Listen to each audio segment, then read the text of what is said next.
이영재 씨 와이프 되시는 분이시죠? 네, 맞는데 누구시죠? 이영재 씨 아이를 갖게 된 사람이에요. 네? 그게 무슨 말이죠? 그쪽이랑 이혼하고 저랑 살겠다고 하네요. 어차피 아이도 없으신데 빠르게 도장 찍어주세요.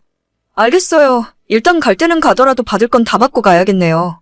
위자료나 톡톡히 준비해놔. 벌써 1년 전 일이네요. 저는 작년에 2년 동안의 결혼 생활을 끝내고 남편과 긴 소송 끝에 이혼하게 되었습니다. 남편은 저 몰래 회사에서 바람을 피우고 있었고 결국 그 사람과의 사이에서 아이까지 생겨 이혼을 요구하더라고요. 처음엔 이 상황이 믿기지 않았고 꿈만 같았습니다. 여자로서 수치심도 들고 내가 뭘 잘못해서 쫓겨나야 하는지 하염없이 눈물만 흘렀어요. 끝까지 저한테 사과 한마디 없는 남편은 상간녀가 저한테 연락해오던 그날 이후부터 더 이상 집에 들어오지 않았고 아마도 상간녀와 함께 살림을 차리고 사는 것 같았습니다. 시댁은 애초에 자기 아들 말이라면 껌뻑 죽는 분들인데다 아이 문제 때문에 한참 마찰을 겪던 시기였기 때문에 상간녀가 아이까지 생긴 이상 저는 완전 찬밥 신세였죠.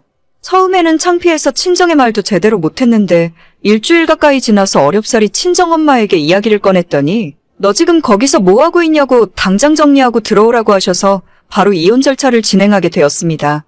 대놓고 저를 기만하고 바람을 핀 것도 모자라 상간녀와 애까지 생긴 이 마당에 제가 곱게 도장 찍고 나가줄 이유는 전혀 없었고 남편과 겨우 2년 살았지만 재산분할과 양쪽 바람 피운 두 놈들에게 위자료까지 톡톡히 청구했어요. 야, 너 끝까지 이럴 거야? 옛날 같았으면 애 안 낳는다고 했을 때 진작 소방 맞고 집에서 쫓겨났어. 마지막까지 추잡하게 굴지 말고 빨리 도장 찍고 사라져. 제가 왜요, 어머니? 제가 언제 애 안 낳겠다고 한 적 있어요? 지금은 상황이 여유가 없으니까 딱 2년만 더 있다가 갖겠다고 말씀드렸잖아요. 그게 어디 네 마음대로 되는 일이니? 2년 후면 너도 나이가 34인데 그때 가서 애를 낳을 수 있을지 없을지 네가 어떻게 장담해? 됐으니까 어디 너 하고 싶은 대로 해봐. 네가 달라는 그 돈 받을 수 있나 어디 두고 보자. 하지만 심호의 바람과는 달리 법은 당연히 제 편이었고 저와 저희 쪽 변호사가 요구했던 금액대로 다 보상을 받고 나올 수 있었어요. 남편의 상간녀는 27살에 사회생활 시작한 지 얼마 안 된 상황이었기 때문에 제가 달라고 했던 위자료 3천만 원을 준비하기 힘들었을 거예요. 나중에 듣기로는 전부 시댁에서 내줬다고 하던데 그만큼 손주가 급하긴 급한 모양이었나 봅니다. 이혼한 마당이지만 전 남편 이야기를 하자면 아는 지인의 소개로 만났고 180이 훌쩍 넘는 훤칠한 키에 30대 중반이라곤 보이지 않을 정도로 깔끔한 동안의 얼굴이에요. 성격도 조용하고 술, 담배도 즐기지 않아서 남편으론 딱이다 생각해서 결혼까지 하게 됐었죠. 하지만 결혼하고 나니 남편의 성격이 완전 마마보이인데다가 시어머니의 괴팍한 성격은 정말이지 숨도 못 쉬게 저를 괴롭히고 압박을 하더라고요.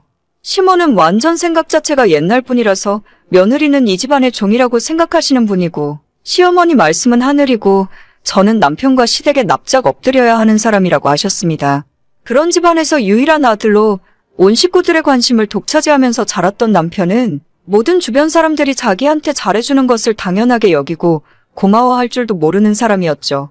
결혼 생활 자체가 너무 힘들어서 포기하고 싶었지만 남편을 사랑하는 마음 하나로 2년이나 버티고 살았습니다.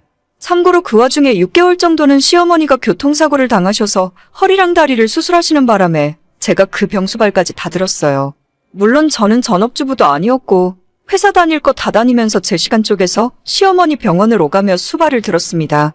제 결혼 생활 막판에는 왜 빨리 손자 낳아주지 않냐고 어찌나 난리를 피우던지 지금 애 낳기엔 집안 형편이 안 될 것 같아서 딱 2년만 미루겠다고 하던 사이에 남편이 밖에서 사고를 치는 바람에 일사천리로 이혼까지 가게 된 상황이었죠. 그리고 받을 거 다 받고 남편과 끝내 남남으로 갈라서게 되는 날 그 얄미운 상간녀에게 또다시 연락이 오더라고요. 어머, 죄송해요. 제가 뺏으려고 그런 건 아니었는데. 괜찮아요. 기왕 이렇게 된 거 그 집 며느리로 한번 잘 살아봐요. 저는 받을 돈 다 받고 나가니까 새 출발하면 그만이죠. 그래요. 큰돈 벌어서 좋으시겠어요. 저 같으면 쪽팔려서 돈 달라 소리도 못했을 것 같은데. 쪽팔릴 게 있나요? 돈은 받고 나가야지. 아무튼 그 집에서 며느리로 사는 게 생각만큼 쉽진 않을 거예요. 뭔가 조언이 필요하면 언제든지 물어봐요. 선배로서 이야기해줄 수 있는 건 해줄 테니까. 제 앞길은 제가 알아서 해요. 쫓겨나는 주제에 무슨 말이 그렇게 많아요. 그 못된 것이 끝까지 제 속을 긁으려고 하더라고요. 하지만 이미 이렇게 된 마당에 차라리 잘 됐다 싶었습니다. 처음에는 슬프고 힘들었지만 이젠 제 인생의 두 번째 기회라고 생각하고 당당하게 잘 지내는 모습을 보여주는 것이 복수하는 길이란 생각으로 더 잘 먹고 열심히 일하면서 잘 살고 있었죠. 물론 마음의 상처는 다 아물지 않아서 얼마 전까지도 전 남편 생각만 하면 화가 치밀어 오르고 심호만 생각하면 자다가도 치가 떨릴 지경이었습니다. 그 와중에 전 남편과 아이 낳고 행복하게 가정을 꾸리고 살고 있을 상간녀를 떠올리면 진짜 너무 분하고 억울해서 미치고 팔짝 뛸 지경이었죠. 시간이 지날수록 점점 더 잊혀지고 제 현실에 집중하게 되면서 나아졌지만 그래도 마음 한구석에는 내가 문제였을까 하는 생각이 들면서 우울해지곤 했어요. 하지만 얼마 전에 뜻밖의 연락을 받고 그 뒤로부터는 두 다리를 쭉 뻗고 편하게 자고 있습니다. 저는 이혼하고 난 뒤로는 친정에서 부모님들과 함께 지내는데 그날도 일찍 퇴근해서 부모님과 저녁 먹고 집 앞 공원에서 산책을 하고 돌아왔어요. 저녁 10시쯤 되어서 씻고 제 방 침대에 누워서 잘 준비를 하고 있는데 거의 1년 만에 반가운 이름이 제게 카톡을 보내더라고요. 언니, 잠깐 저랑 이야기 좀 할 수 있어요? 무슨 일이에요? 우리가 이렇게 카톡 주고받을 사이는 아닌 것 같은데. 이런 사람이랑 살면서 어떻게 2년 동안 버티고 살았어요? 나 진짜 미치겠어요. 어떡하면 좋아? 왜요? 무슨 일이라도 있어요? 아니, 애 낳고 난 뒤로 매일같이 시어머니가 우리 집에 있잖아요.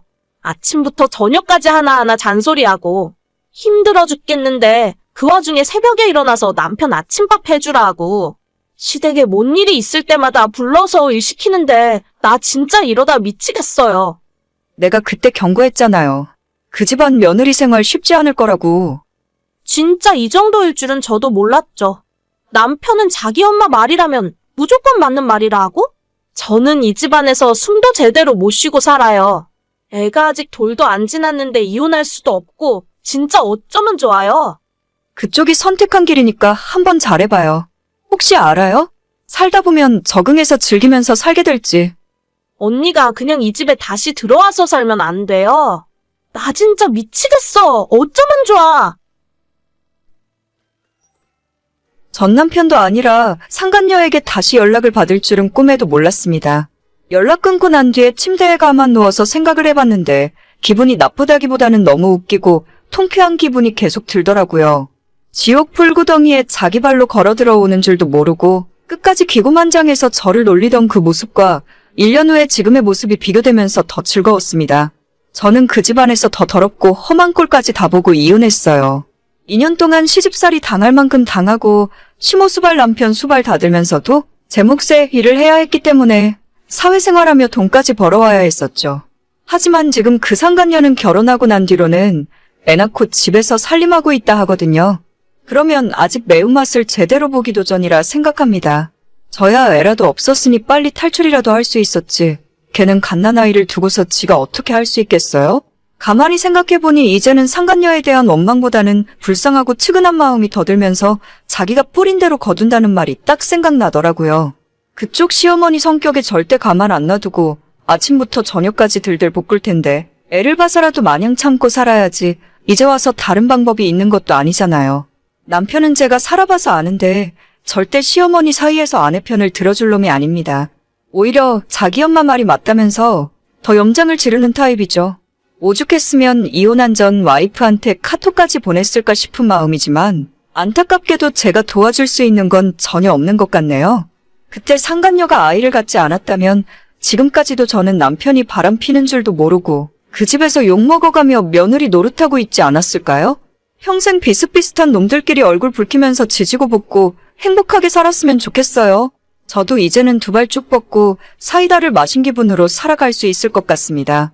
이젠 너무 고마운 마음뿐이고 선물처럼 얻게 된 두 번째 인생을 충실하게 살아야겠어요. 오늘의 사연은 여기까지입니다. 구독과 좋아요, 알림 설정은 정말 많은 힘이 됩니다. 다들 행복하시고 좋은 하루 되세요.